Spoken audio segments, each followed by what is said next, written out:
Sore ini Presiden menggelar rapat terbatas dengan sejumlah menteri. Salah satu yang dibahas mengenai investasi Vietnam di Indonesia.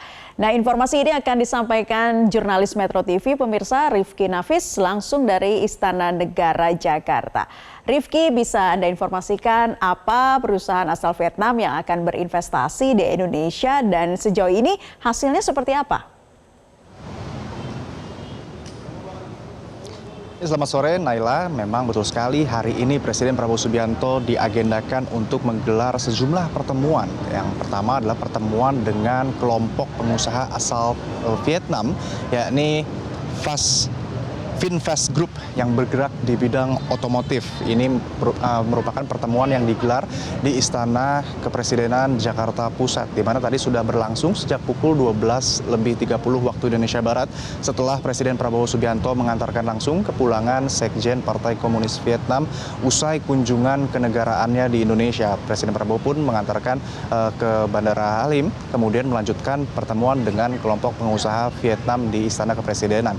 Dalam pertemuan yang berlangsung hingga pukul sekitar 14.30 waktu Indonesia Barat, Presiden Prabowo juga didampingi oleh Menteri Investasi dan juga Hilirisasi, yakni Rosan Ruslani, di mana setelah melakukan pertemuan ini dikatakan merupakan tindak lanjut dari kerjasama bilateral antara Indonesia dan Vietnam yang sebelumnya telah dibahas oleh Presiden Prabowo dan juga Sekjen Partai Komunis Vietnam untuk meningkatkan ekonomi bilateral kedua negara hingga nilainya mencapai 18 miliar US dollar. Salah satunya adalah bidang otomotif, yakni yang digeluti oleh Vinfast Group asal Vietnam ini. Dan usai pertemuan juga Menteri Rosan menyampaikan ada sejumlah rencana investasi yang disampaikan oleh CEO dari Vinfast Group Vietnam.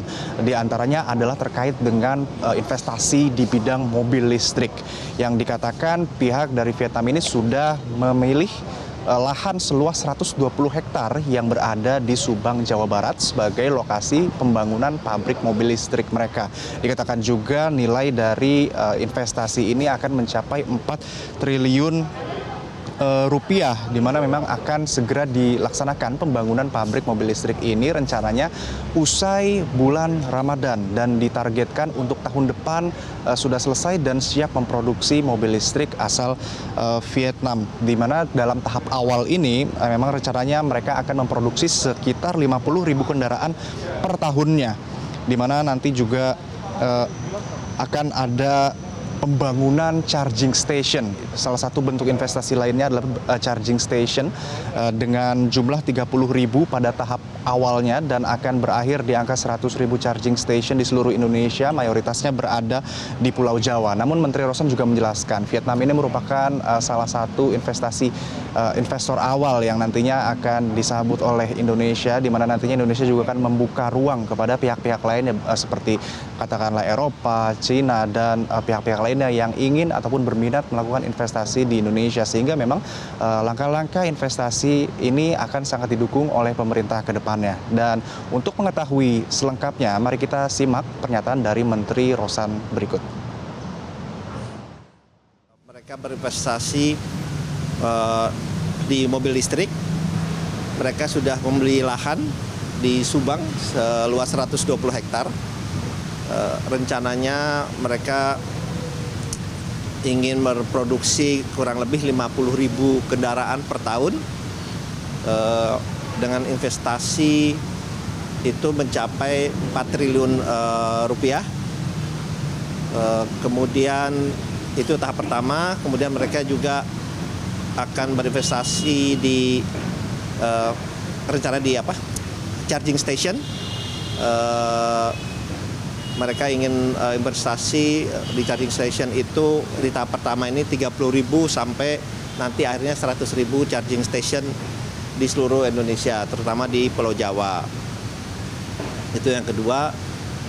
Kemudian mereka juga akan berinvestasi rencana di energi baru terbarukan, di renewable energy. Naila.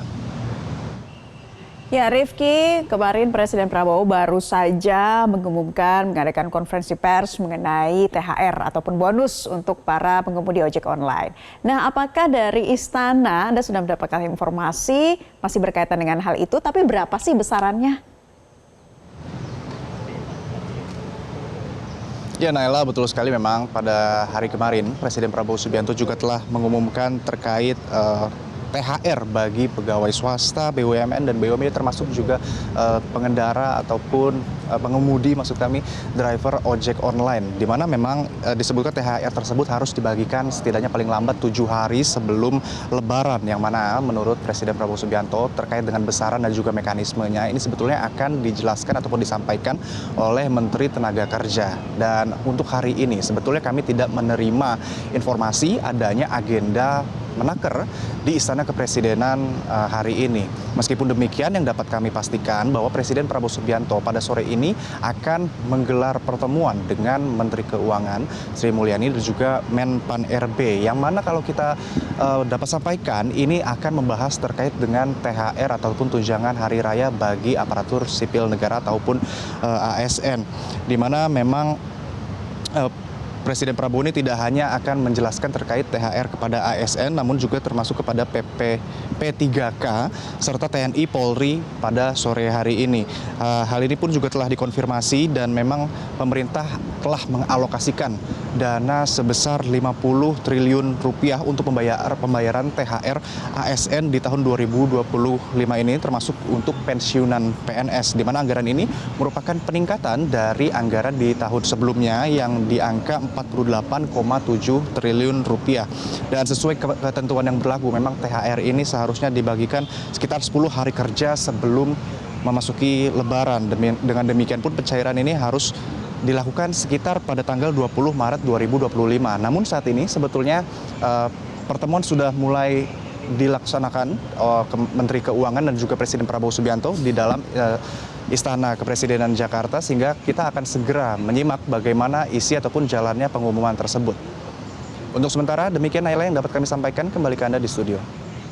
Baik, terima kasih Rifki Nafis dari Istana Negara Jakarta. Tentunya nanti kita akan tunggu kelanjutannya seperti apa jika ada pengumuman langsung yang akan disampaikan di Istana Negara. Selamat bertugas kembali, Rifki. Jelajahi cara baru mendapatkan informasi. Download Metro TV Extend sekarang.